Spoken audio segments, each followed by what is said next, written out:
We've looked at gears for changing speeds using the gear ratios.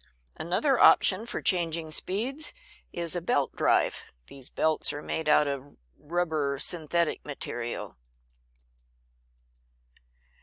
And the kind of belt that we use for driving equipment is called a V-belt, so named because it has a tapered side on the belt.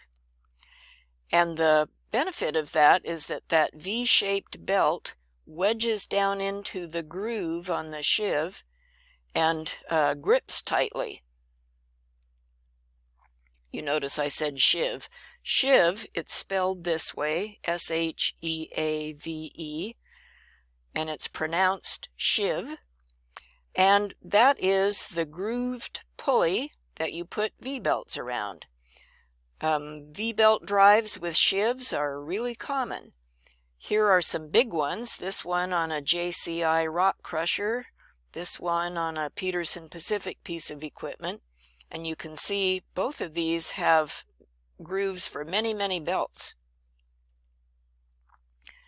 SAE, the Society of Automotive Engineers, standardizes the sizes and shapes of these V-belts. When you look at, let me back up, a JCI or a Peterson piece of equipment, they are probably using this narrower belt, 3V, 5V, 8V. For lighter duty stuff, we use one of these wider belts, A, B, C, D, or E. And these belts come in standard lengths. They come in loops, as you well know. If you've ever been in a gas station, you've seen these rubber loops of belts hanging on the wall in standard sizes. So you don't have to figure out precisely what length does it need to be. You figure out which of these standard sizes will work best for your application.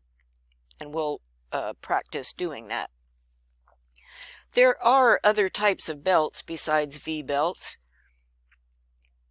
Round belts look like giant O-rings, and these are the kinds of rubbery belts that you find on things like vacuum cleaners and sewing machines. Flat belts used to be used in shop settings with overhead shafts. They're made out of leather.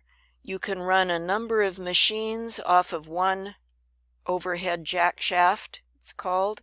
Here are some old shops. I actually worked in a welding shop at 6th and Garfield in Eugene, where our grinding machines had leather belts that ran off overhead jack shafts.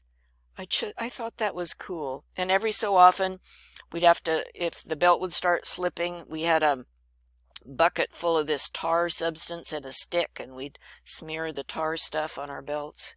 That was cool. Another kind of belt is the synchronous belt. It has teeth on it, so it can't slip. This is the kind of belt you find in a car engine if it has a timing belt. Some of them have chains, some of them have belts. But you also find synchronous belts in manufactured equipment. Here's a synchronous belt drive in Peterson Pacific.